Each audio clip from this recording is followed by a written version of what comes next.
सूरज समझ में आ जाता है, अली के हाथ में खैबर समझ में नहीं आता।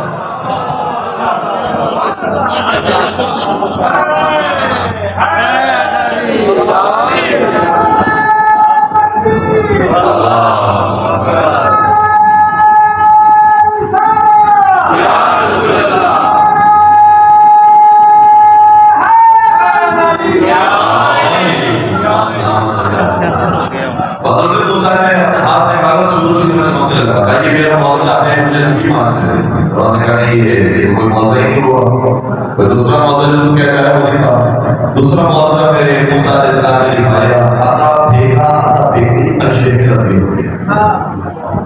अब मुझे मालूम है, मैं दो मौजूद दिखाती तेरी नजरों के सामने है, अब मुझे मालूम है मैं सुनेंगे क्या कहने लगा। जब आप कहने लगा ये मौजूदा है, ये तो जादू, इसलिए मेरा मुकाबले के लिए बड़ा हुआ जादूगर हो जाएगा, वो तेरा मुकाबला करेंगे, मुझे शिकस्त देंगे। अब सुनिए मेरा सवाल क्या है, यही पर वाक़या खत्म हो गया।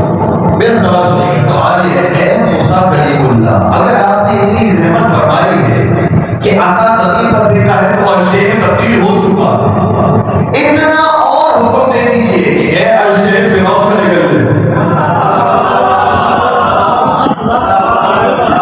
दो कदम मेरा मौजूदा है, ए मूसा आपने इतनी शुजाअत नहीं है कि जो आपने इशारा किया किसी को हुक्म दे फिरौन का निकल दे, काम खत्म हो जाएगा। जो सबसे बड़ा दुश्मन, जो सबसे बड़ा काफिर, जो अपने आप को खुदा कहने वाला है, सबसे बड़ा जहन्नमी है, वो पहली कबार खत्म हो जाएगा। मूसा क्या जवाब देंगे? मूसा ये फरमाएंगे मुझे खुदा की जानिब से सिर्फ अश्तहा बनाने की इजाजत है, अश्तहे को दुश्मन के मुकाबले पर इस्तेमाल करने की इजाजत नहीं है। मैं कहूँगा यार मूसा इतना तो कदम का फासला है, आपने जब ये काम कर लिया तो काम मुकम्मल कर दीजिए, जब बन ही गया है जहाँ इस्तेमाल कर दीजिए। मूसा कहेंगे नहीं, मैं हुक्म खुदा का पाबंद हूँ, मैं अपनी मर्जी से अपने अजले को इस्तेमाल नहीं करता। बस काश ये दुनिया बात समझ ले, अली हुक्म खुदा और मुस्तफा के पाबंद है। अली के हाथ में भी अशरे ज़माना मौजूद था, फिरौन ज़माना भी मौजूद था, लेकिन इस्तेमाल उसने नहीं करेंगे क्योंकि हुक्म खुदा नहीं आया। अगर उस जगह पर हुक्म खुदा रहता तो मूसा फिरौन को ना छोड़ते, अगर इस जगह पर हुक्म खुदा रहता अली अपने ज़माने के फिरौन को ना छोड़ते। दुरूद पढ़िए मुहम्मद व आले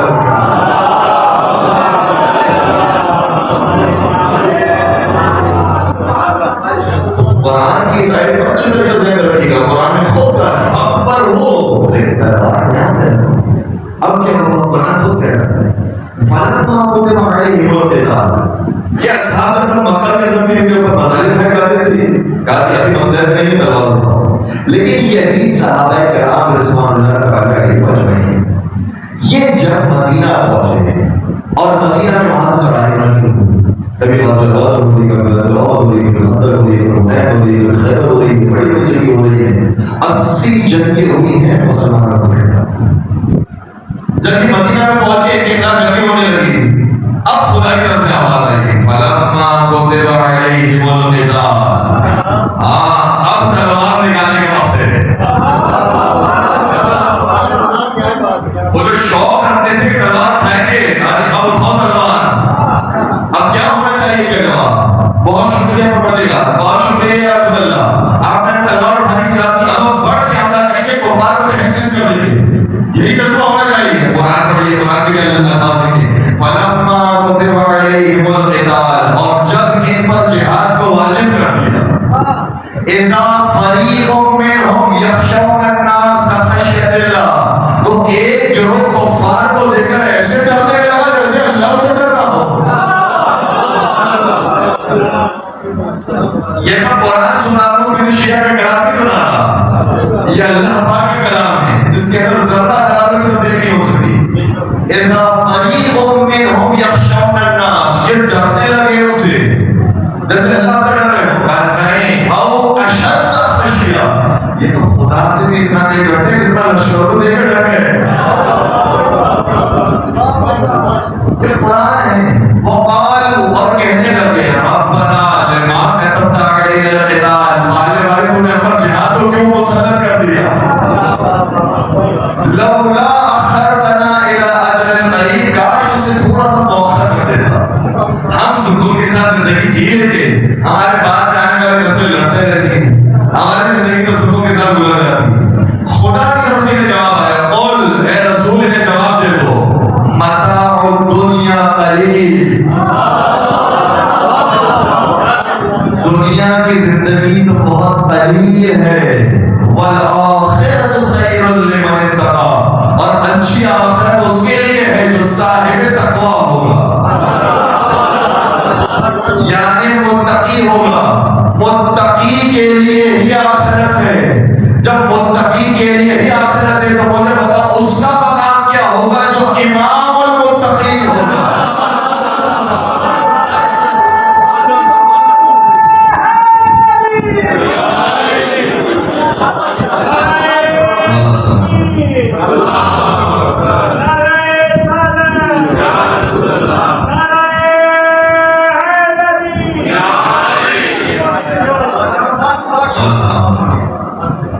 जब मुत्तकी के लिए जन्नत है तो जो इमामुल मुत्तकीन है, हक बनता है कि वो कसीमुल जन्नत वन्नार, वो सिर्फ जन्नत में जाने वाला नहीं, जन्नत में भिजवाने वाला, वो जहन्नम से बचने वाला नहीं, जहन्नम में फेंकने वाला है, और जन्नत जहन्नम को नसीब करने वाला। कुरान के रब्बुल आखिरतु खैरुल लिमन इत्तका, अच्छी आखिरत उसी के लिए जो मुत्तकी होगा। वला तुज़लमून फतीला, और परवरदिगार जर्रा बराबर भी किसी पर जुल्म नहीं करेगा।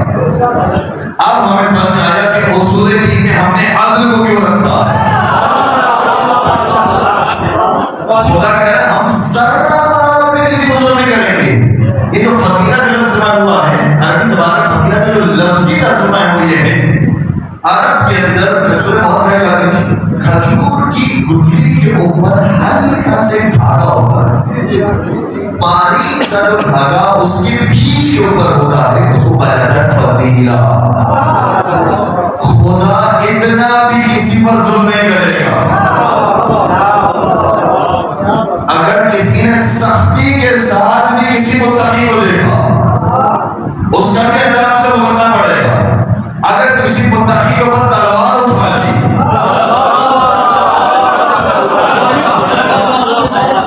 उसका भी अंजाम उसे देखना पड़ेगा।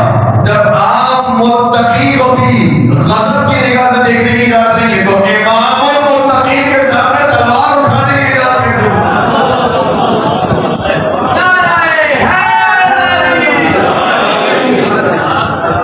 और जो अभी भी यजीद के रिश्तेदार बाकी रह गए हैं उनसे अर्ज़ करते हैं, कुरान में कह रहा है मुत्तकी के मुकाबले में ऐसे बात के साथ देखने की इजाज़त नहीं है। जर्रा बराबर में अगर किसी को जुल्म करोगे उसका भी हिसाब लगा देना पड़ेगा। तो वो हुसैन जो रसूल का चहीता नवासा, रसूल उससे है, वो रसूल से है, उसको 3 दिन का भूखा प्यासा शहीद करके सारे शहर पर शहर उसके सर को फिराया जाए और उसके बाद भी मुसलमान ये अकीदा रखे कि यजीद जन्नत में जा सकता है। ये अकीदा कुरान के मुताबिक नहीं। कुरान जो कहता है बात है कि फमन यअमल मिस्काल दर्रतिन खैरन यरा, याद है ऐसा नहीं है, वमन यअमल मिस्काल दर्रतिन शर्रन, माशाअल्लाह माशाअल्लाह। अगर जर्रा बराबर भी कोई नेकी करने वाला होगा तो बड़ा उसका भी अजर मिलेगा। अगर तुमने किसी को मुस्कुरा कर देखा, उस मुस्कुरा कर देखने का भी सवाब है। आपकी खत्म में रिवायत की पेश करो, एक अच्छी रिवायत है।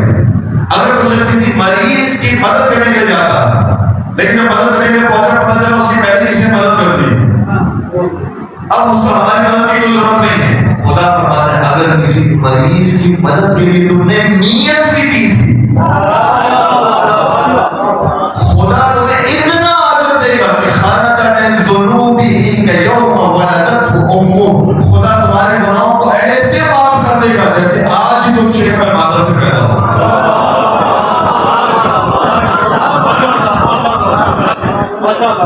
अभी तो बड़ी बड़ी मदद की बात ही नहीं हो रही, बड़ी बड़ी खिदमत की बात ही नहीं हो रही। अगर सिर्फ नीयत की थी कि किसी की मदद करूंगा पड़ूंगा, उस पर इख्तियार देगा। अगर ज़रा बराबर नेकी करोगे उसकी भी पादाश, अगर ज़रा बराबर बुराई की उसकी भी सजा मिलेगी। इसलिए हमने अकीदा अदल को उसूल दी रखा। हम मान ही नहीं सकते कि परवरदिगार कभी किसी पर जुल्म करने वाला, खुदा कभी भी जालिम का साथ नहीं देता। तो आपने माहौल देख लिया, ये आयत का माहौल है, बता रहा है कि जो सहाबा मक्का के अंदर मुसलमान हुए ये कैफियत उनकी मदीना में। हाँ, लेकिन एक ऐसा है जिससे सबसे पहले आवाज तौहीद पर डबे रखा, जिसने सबसे पहले नबी के पीछे नमाज पढ़ी और 7 साल तक नबी ने क्या फरमाया, ऐ अली तुझ पर और मुझ पर सिर्फ आसमान के मलाइका दुरूद सलाम भेजा, क्योंकि हम दो के अलावा कोई था नहीं जो चराग तौहीद को जलाने वाला। वो अली जब मक्का के अंदर है तो रसूल की इताअत करते हुए तलवार यहाँ पे रख देता है, और वो अली जब मदीना के अंदर आता है तो सब खामोश बैठे हैं। वो अली कहता है अना लहू या रसूल अल्लाह, या रसूल अल्लाह, मैं आपस से बता देता जिंदगी भर मेरे वादा करते रहे लब्बैक या रसूल अल्लाह, लब्बैक या रसूल अल्लाह, लब्बैक या रसूल अल्लाह। तो मुझे कहने दीजिए आज के दौर में लब्बैक या रसूल अल्लाह कहना आसान है?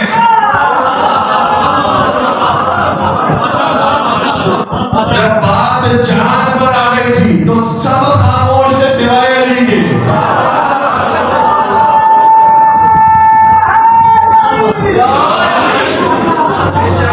जिनके पीरों ने भी मौके पर लब्बैक नहीं कहा, उनके मुरीद भी लब्बैक कहते हैं।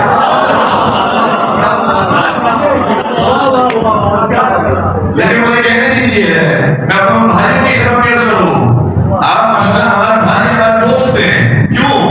क्योंकि आप वो नारा लगाते हैं लब्बैक या रसूल अल्लाह का कि जो अली ने लगाया। आप वो नारा लगाते हैं जो सुन्नत अली है, और हम अली को मौला का नारा लगा के बताते हैं हम सुन्नत नबी पर भी चलने वाले।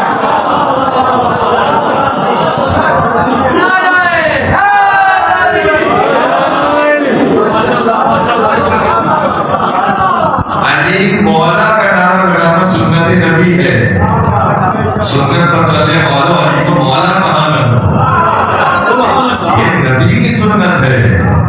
और जो तुम कहते हो लब्बैक या रसूल अल्लाह, वो भी बहुत अच्छा करते हो क्योंकि वो नबी की जान की सुन्नत है। मुआहदा के मैदान में वो नबी की जान बनकर चला नफ्स रसूल वहां पर आया।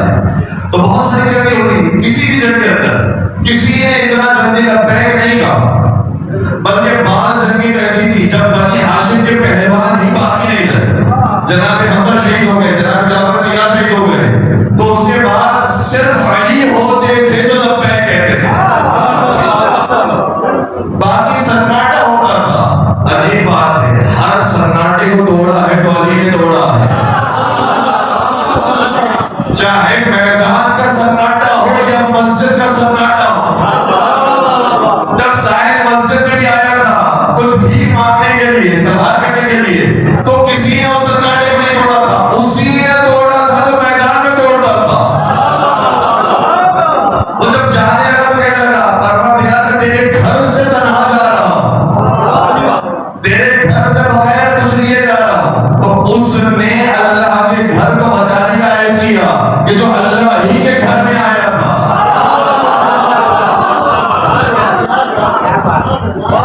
मैं अल्लाह के घर की रोज़ों को बचाऊंगा, और नमाज के अंदर ही ज़कात अदा की, और ऐसा ही अमल हुआ। एतराज करने वाले हदीस पर एतराज करते थे, नाखुश होने वाले हदीस पर नाखुश हो जाते हैं, लेकिन नाखुश होकर ये बता देते हैं कि नबी की हदीस थी, अली से वही नाखुश होगा जो मुनाफिक होगा,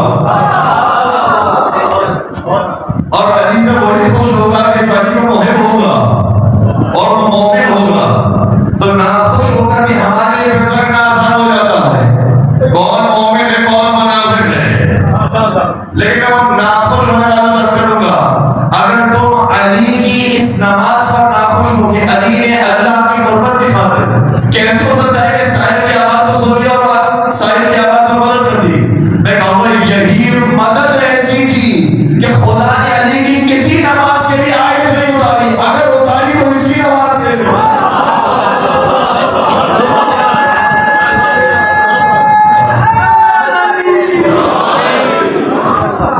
और अगर तो प्रोजेक्ट एक और मैं पेश करूं, छठे सरकार में फरमाते हैं, तफसीर अली ने मुझे लगाई मौजूद है, छठे सरकार में फरमाते हैं, जब ये आयत मेरे मौला की शान में नाज़िल हो गई तो एक शख्स ऐसा था जिसने साहिल को तैयार किया। समझ आता आयत ऐसे उतरती है, क्या मैं नमाज पढ़ूंगा तो भी आना मांगे कि मैं कोई दूंगा कि और दे दिया। अली क्या है, आयत कितनी है, आगे क्या बताएगी, यानी आयत में कुछ ऐसा है जो वो अपने लिए भी उतारना चाह रहा है। आयत में कोई मामूली एहसास नहीं मिल रहा, वो एहसास नहीं मिला जा रहा। छठे सरकार जब फरमाते हैं उस शख्स ने 40 नमाजें पढ़ी और 40 नमाजों के साहिल को रोक दिया। जब मैं सजदे में हूं तब मांगने गया, क्योंकि पता था रुकू के लिए तो आयत उतर आई है, अब मुझे कोई दूसरा करना होगा ताकि बात आयत उतरे। 40 नमाजें पढ़ी, 40 मरतबा साहिल आता रहा, मुश्तरी लेकर जाता रहा, अंकुश नहीं चले गए लेकिन आयत नहीं उतरी। समझ नहीं आया आखिर बात क्या है, भाई इन्होंने तो ये अमल किया है, अली ने किया है, तो आखिर मानना क्या है, क्यों इनके भी आयत नहीं उतरती, अली के लिए उतर आती है। काश ये अगर बात मुझे समझ आए तो फिर अपनी हर इबादत करने में लुत्फ आएगा। किसी शायर का फुका राना सरसरी के अशआर हैं, इंडिया के बहुत बड़े शायर, और उनको तो वैसे पहले इंतकाल हुआ, उनके 2020 के सफे में बहुत बुलंद नाम कहते हैं, हैदर की हम सरी में जो फयाज बन गए,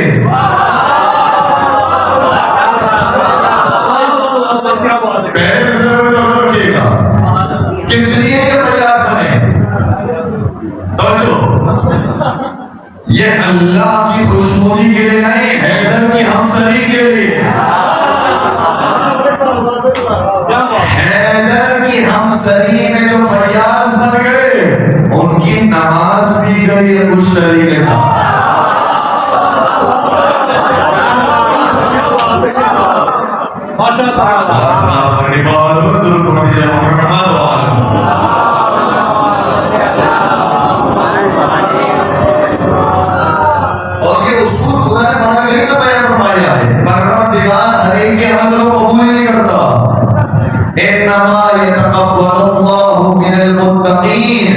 परवरदिगार उसकी अमल को कबूल करता है जो खौफ खुदा रखने वाला, जो अपनी बेइज्जती का खौफ रखने वाला हो, उसका अमल कबूल नहीं होता। जो अल्लाह की खातिर अमल करता है उसका अमल कबूल होता है। और सूरह तहर में यही तो फरमाया है, वो यतईमून अत-तआम अला हुब्बिही मिस्कीना व यतीमा व असीरा। ये किसकी मोहब्बत है, यतीम मिस्कीन और असीर को खाना खिलाते हैं? कुछ तो बोलिए, किसकी मोहब्बत में? कुरान कह रहा है अला हुब्बिही, ये अल्लाह की मोहब्बत में खिलाते हैं। और ऐसा इन्होंने खिलाया कि इन्होंने अपनी ज़बान से कुछ नहीं कहा कि हम जो दे रहे हैं अल्लाह के लिए दे रहे हैं, कहना खुदा ये कह रहा है, मैं अपनी तरफ से गवाही देता हूं, इन्नमा नुतइमुकुम लिवजहिल्लाह, हम जो खिलाते हैं वो अल्लाह ही के लिए खिलाते हैं।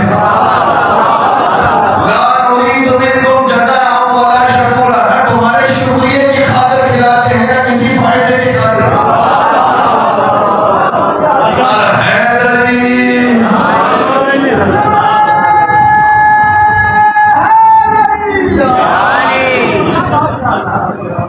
ये अपनी तारीफ जो तलवार होती है वो भी अल्लाह के लिए।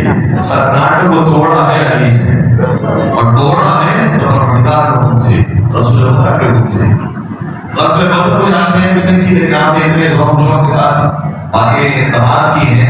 जब मैं मजबूर हो रहा हूँ कि आज की मजलिस के अंदर इब्तिदाई बदर को पेश करूँ, इंशाअल्लाह अगर मौका हुआ तो उसके बाद जंगों के सिलसिले को मजीद आगे बढ़ाएंगे। कुरान कहते हैं पेश कर कुरान ही कह रहा है, जब कुफार वहां से निकले तो दो गिरोह थे, एक अबू सुफियान का लश्कर, एक अबू जहल का लश्कर। अबू सुफियान का लश्कर जो था वो तिजारती कारवान बनाकर मक्का निकलता और उनका इरादा ये था कि किसी तरीके से तिजारती सामान है वो मक्का में पहुंचा। वहां से अबू जहल का लश्कर निकल रहा था, वो जंगी सामान के साथ पूरे जंग के इरादे से निकल रहा था। ये दो लश्कर, कुरान कह रहा, कुरान का जब तुम्हें दोनों लश्कर की इत्तला मिली तो तुम्हारे दिल के अंदर तमन्ना पैदा हुई, काश जो आसान लश्कर है वो हमारे हाथ आ जाए। लेकिन परवरदिगार ने तुम्हारा मुकाबला मुश्किल लश्कर के साथ करवा दिया। ऐ परवरदिगार, अभी मुसलमानों की पहली जंग है, जरा सी रियायत कर दे। क्यों पहली जंग में जो मुश्किल लश्कर था, जो जंगी सामान के साथ आ रहा था, उनके साथ मुकाबले में खड़ा कर दिया। शायद खुदा की तरफ से आवाज आएगा, आज ही से हम कुल्ले ईमान का फैसला करना चाह रहे हैं।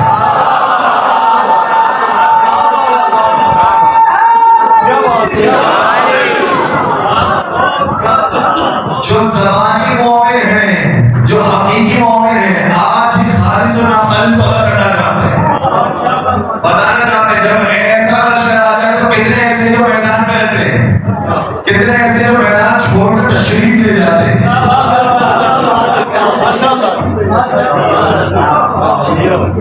क्या बात है। अब हमारे मुकाबले पर कुरान में है, हमने मुकाबला करवा दिया तो मुश्किल लश्कर के साथ, अबू जहल का लश्कर, और उस लश्कर के साथ बाहर जो भी अबू सुफियान भी शरीक हो गया। सारा सामान वहां पहुंचा दिया, उसके बाद अबू सुफियान के अबू जहल के लश्कर के साथ शरीक हुआ। ये दोनों बड़े सरदार आए मुकाबले में मोहम्मद मुस्तफा, ताकि कौन है हमारे मुकाबले में आए। तारीख तबरी के अंदर वाक़यात मौजूद है। ये पैगंबर ने मुसलमानों के लश्कर से मशवरा किया। अच्छा, मशवरा क्यों किया? कुरान की आयत है, मशाविरहुम फिल अम्र, अपने कामों की इनसे मशवरा क्यों लो? तवज्जो, कभी कभार उस्ताद शागिर्दों को पढ़ा रहा होता है तो कहता है कि तुम्हारा क्या ख्याल है, आज छुट्टी कर दी जाए। वो इसलिए मशवरा नहीं दे रहा होगा कि हाँ जो मशवरा देंगे उसके मुताबिक अमल होगा। क्या नहीं, जो ये सोच रहे हैं ज़बान से ज़ाहिर तो करें, क्या सोच रहे हैं।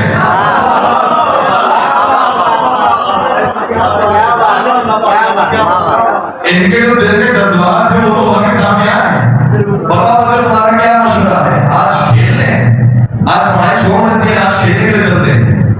तो जो पढ़ने वाले होते कहते नहीं साथ यार आप पढ़ाइए, पढ़ने के लिए आया करते हैं। और खेलने वाले होते हैं वो कहते हैं कि बहुत अच्छा हुआ, आपकी अच्छी बात की है, चले बेटे हम खेलते हैं। उस्ताद किसी की मशवरे को नहीं सुनने वाला, लेकिन उस्ताद ये मशवरा लेकर जानने वाला है कि कौन किस मेयार का शागिर्द है।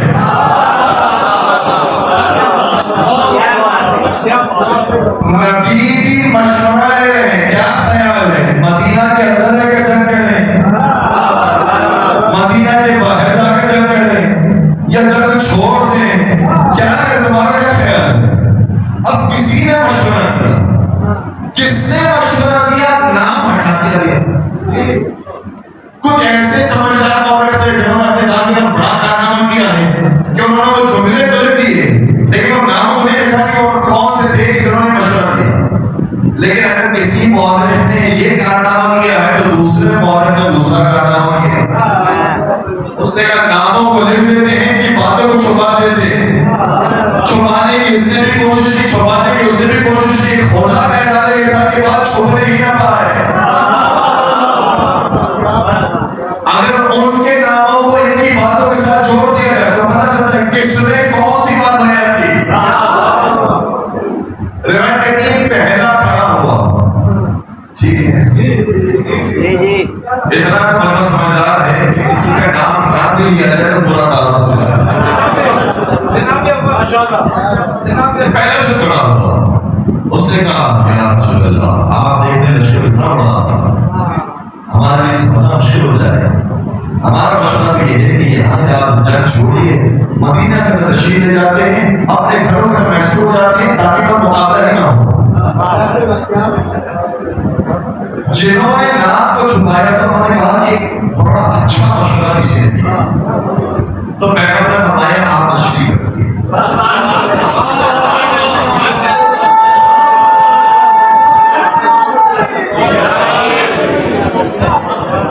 फिर तो दूसरा खड़ा, ठीक है, उस दूसरे ने भी बड़ी खूबसूरत बात की, जिन्होंने नहीं लिखी बात उन्होंने कहा खूबसूरत बात की, लेकिन बात ऐसी थी जिसको रसूल ने फरमाया आप भी तशरीफ।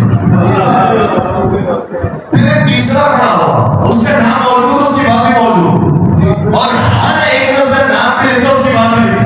इसका मतलब हुआ कि पहले की बात ऐसी थी जो बयान करने के भी काबिल नहीं थी,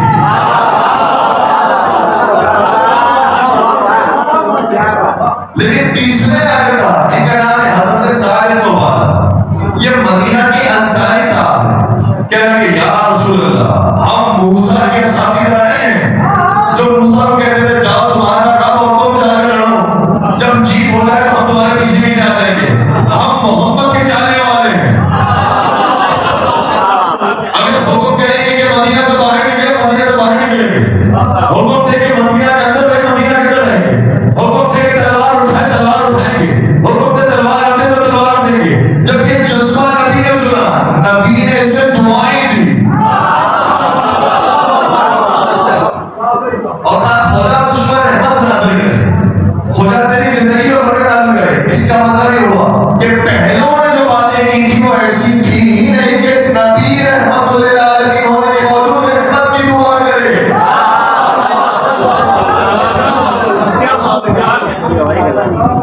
लेकिन साथ इतना बात ने दुआ की, ऐसा तो बिल्कुल ठीक कहता है।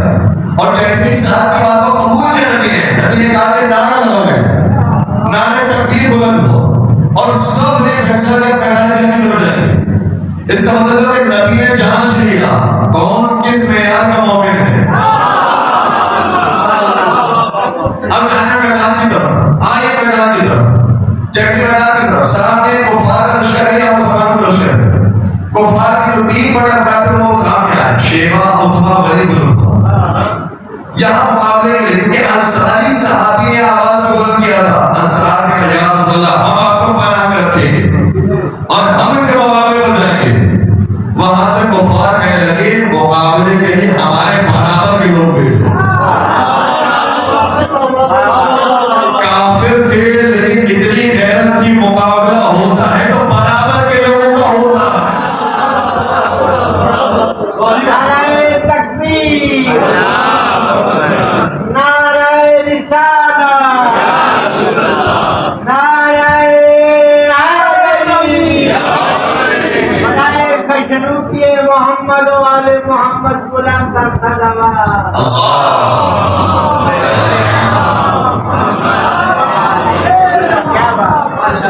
तो बराबर के लोग भेजे, नबी ने बात को कबूल किया, नबी ने अपने करीबी लोगों को भेजा। वहां से भी कुरैश के बड़े बड़े सरदार आए, यहाँ से जो कुरैश के बड़े सरदार थे वो चले, वहां से शेबा, उतबा और वलीद आए, यहाँ से हमजा, उमरा बिन हारिस और अली बिन कर्रार।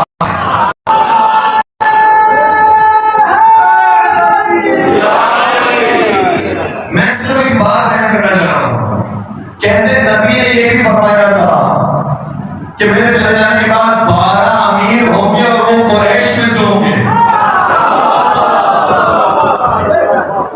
क्या इसलिए वो अमीर हैं क्योंकि वो कुरैश में से हैं? मुझे नहीं मालूम कुरैश में से थे या नहीं थे, लेकिन नबी की निगाह में कुरैश के लोग जो कुफार के मुकाबले पर खड़े होने की जरूरत है, या वो हमजा है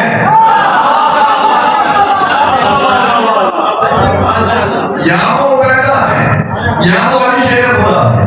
यह कुरैश के बड़े सरदार जो आए कुफार के सरदार के मुकाबले, और तीनों ने क्या बेहतरीन मुकाबला किया। पहले ही बार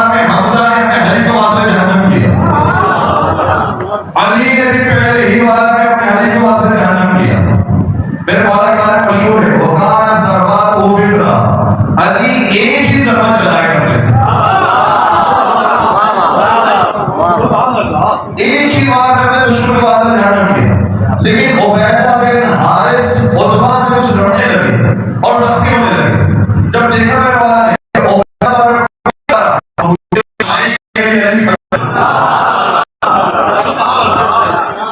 और उस्मान को भी मसले ध्यान किया, कब रखिएगा। मैं कुछ नुक्ते की तरफ लेकर जा रहा था।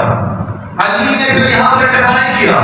उसके बाद मुसलसल जंग जारी हो गई, मुसलसल काफिरों को, दुश्मनों को मसले ध्यान करते रहे। कितने मारे अली ने? सारे लश्कर ने मिलकर 35 मारे थे और अली अकेले ने 35 मारे। अब मालूम हो गया, मुझे नहीं मालूम कि कौन कितने बड़े लेवल का मोमिन था, लेकिन इतना तो हो गया जितना पूरे लश्कर का ईमान है उतना अली का अकेला ईमान है। और जब इन 35 को मारा है, इन 35 में से भी अली का तरीका ये था। मैं तारीख देकर जिम्मेदारी से कर रहा हूं, मेरे मौला कभी भी छोटे सिपाही का तलवार उठाते नहीं थे। कोई बड़ा पहलवान आता था उसके मुकाबले में जाते थे, इसलिए जो छोटे सिपाही थे उनको मारना मुसलमानों का काम था। जो बड़े पहलवान थे उनका मुकाबला करना अबू तालिब की बेटी का काम था। आए मुकाबले में जितने बड़े पहलवान थे सभी को मसले ध्यान किया और इतने बड़े बड़े पहलवानों को मसले ध्यान किया कि कुरैश के जितने पहलवान हैं सभी को अली ने मारा। तारीख में ये तादाद मौजूद है कि कितने पहलवानों को अली ने मारा जिनका ताल्लुक कुरैश से था। कब 35 तो सबके सब कुफार थे जिनको मारा था, उन 35 में से 21 ऐसे थे जो कुरैश से ताल्लुक रखते थे, सबको अली ने मारा। तब जो रखिएगा अभी इंतखाब का जमाना गुजरा है, लोग वोट देने के जाते हैं, तो जो वोट देने के जाता हूँ क्या कहता है, मैंने आपके इलाके में काम किया, मुझे वोट दे दीजिए। जिससे काम नहीं किया हो वो बिरयानी साथ लेकर आता, बल्कि कभी बार ड्रिंक्स भी लेकर आ जाते हैं, बल्कि काम चल जाता। लेकिन मुझे एहसास बताइएगा, आखिरी बार में निश्चय जा रहा हूँ, पूरी तवज्जो, क्या कभी कोई वोट लेने ऐसे भी आया है जो आकर कहे मुझे वोट दीजिए? आपको मालूम है मैं कौन? मैं वो हूँ जिसने आपके चचा को मारा था। तवज्जो, मैं वो हूँ जिसने आपके दादा को मारा था। मैं वो हूँ जिसने आपके भाई को मारा था। मैं वो हूँ जिसने आपके नाना को मारा था। कभी मैं ऐसा वोट लेने आया जो कहेंगे नहीं मैंने तो तेरे सारे खानदान को मारा, मैं हूँ, ला मुझे वोट दे दे। कभी ऐसे वोट देगा? नहीं देगा। हमेशा कहता है आपके दादा मेरे दादा के दोस्त थे, आपके नाना मेरे नाना के दोस्त थे, आपके भाई मेरे दोस्त थे, आपके चचा मेरे दोस्त थे। दोस्त यही बदल जाती, कभी ये नहीं बदल जाता मैंने तेरे पूरे खानदान को कदर किया, उसको तो कभी वोट नहीं मिलता। अगर ये बात आप तस्लीम करते हैं तो फिर ये बात मानना बहुत आसान हो जाएगा कि नबी के चले जाने के बाद अली को कोई वोट देने आता क्यों नहीं था?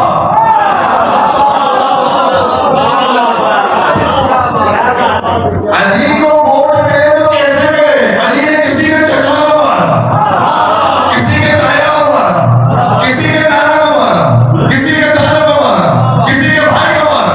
अली ने खानदान को फार कर जड़ दिए। वो जो तलवार के जोर पर मुसलमान हुए थे वो कैसे अली को वोट दे सकते थे? अली को तो किसी ने वोट नहीं दिया क्योंकि अली ने के खानदान को जड़ा था। सारे वोट उसको मिल गए जो जंगों में आते तो था लेकिन मारता किसी को नहीं था।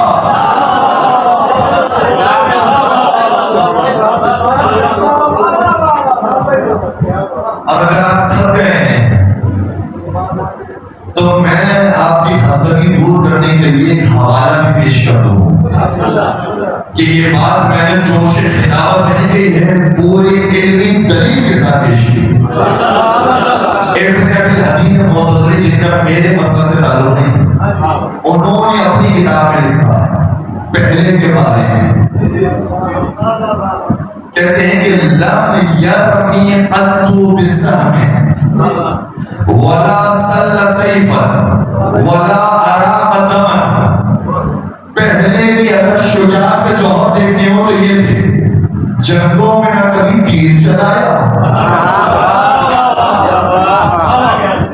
ना कभी तलवार चलाई, ना किसी को मारा, ना जख्मी किया। तो फिर मुझे कहने दीजिए कि वोट तो उसी को मिलने चाहिए जो दोस्तियां निभाता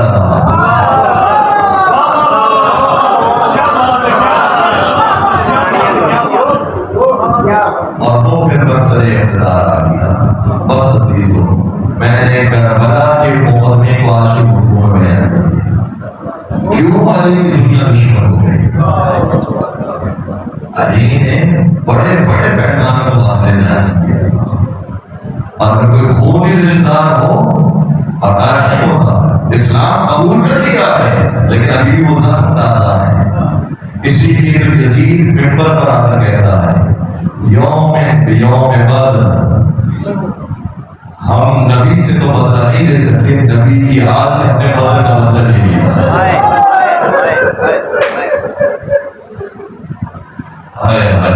या रसूल अल्लाह, ये हुसैन सिर्फ आपका बेटा है, ये फातिमा का बेटा है। ये सिर्फ आपका बेटा नहीं, ये अली का बेटा है। नबी के दीन को बचाने के लिए अली की औलाद बिछड़ गई।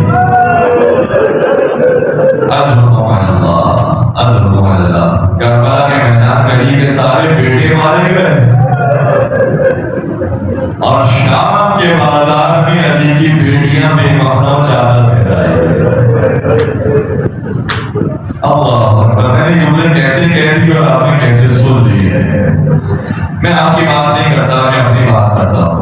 अगर कोई मेरी सगी मेहनत रिश्तेदार पूरे मोहतरम और मुअज़्ज़ज़ मजमे के सामने पूरे हिजाब के साथ भी गुजरना चाहे ना तो मेरी गैर जवाब नहीं कि किसी मोहतरम मजमे के सामने भी अपनी बहन को पूरे हिजाब के साथ भी गुजरने की इजाजत दो। ऐसा सज्जाद तूने कैसे देखा? तू गैरत का बादशाह, तू गैरत का शहंशाह, तूने कैसे देखा अमीरों से की बेटियां शराबियों के मजमे में बेमहरम चादर फैलाए? इंसान मानता हो तो इसी जुमले में कर सकता है।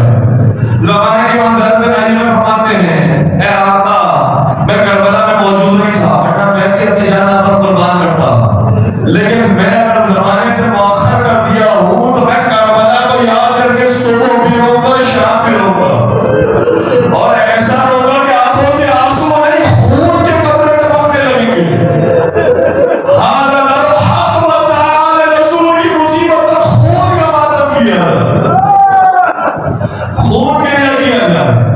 किसी आलिम दीन ने ख्वाब में आकर इमाम ज़माने की ज़ियारत की। अर्ज़ किया, मौला मैंने जुमला अपने ज़हन में पढ़ा है, मुझे ये बताइए वो कौन सी मुसीबत है जिसको आप याद करके खून के आंसू रोते हैं? फिर वो कहने लगा, आका क्या वो अली अकबर की मुसीबत है? सुनेंगे जमाने इमाम क्या फरमाया? इमाम ज़माने फरमाने लगे, अगर अकबर भी उस मुसीबत को देख लेते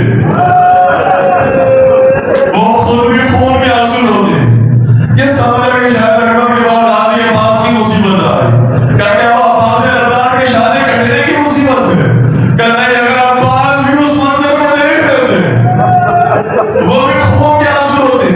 कहने वाले ने कहा, क्या वो आका हुसैन के सर को लोगों की नेज़ा पर चढ़ाए जाने की मुसीबत है?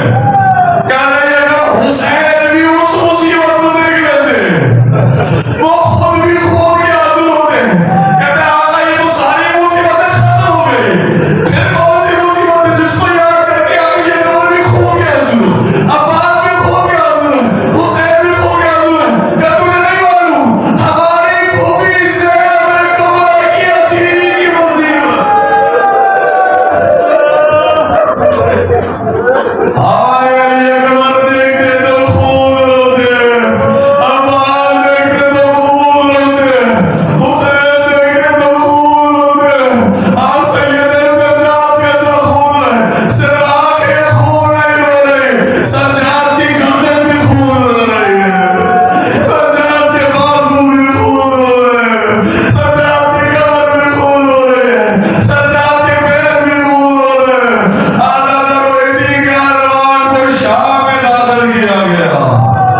पहली सफर की तारीख थी, आले रसूल की बेटियां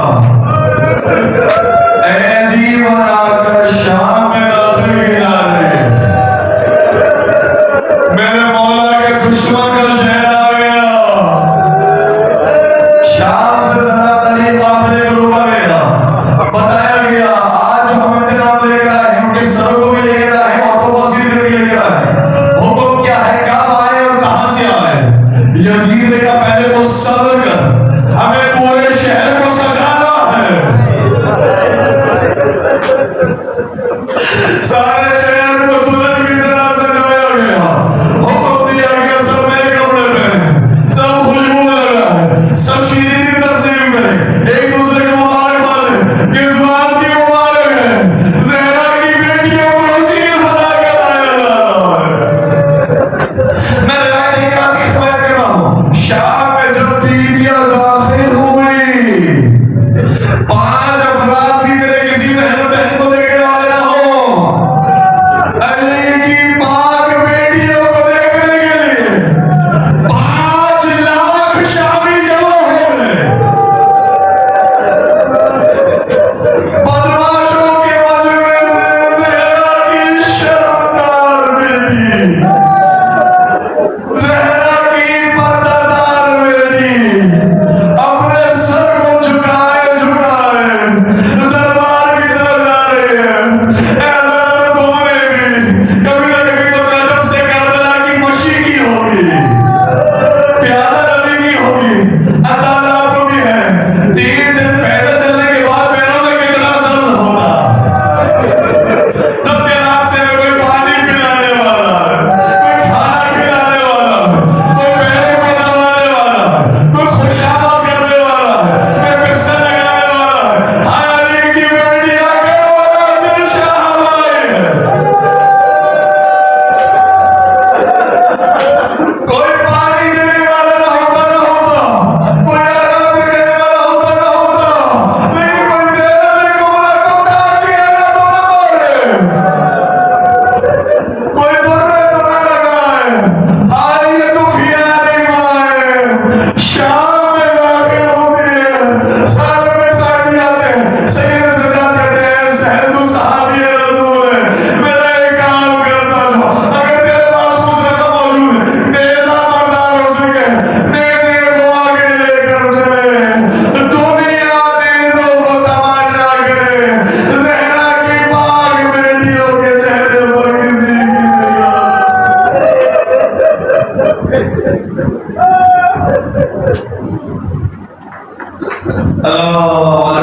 अल्लाह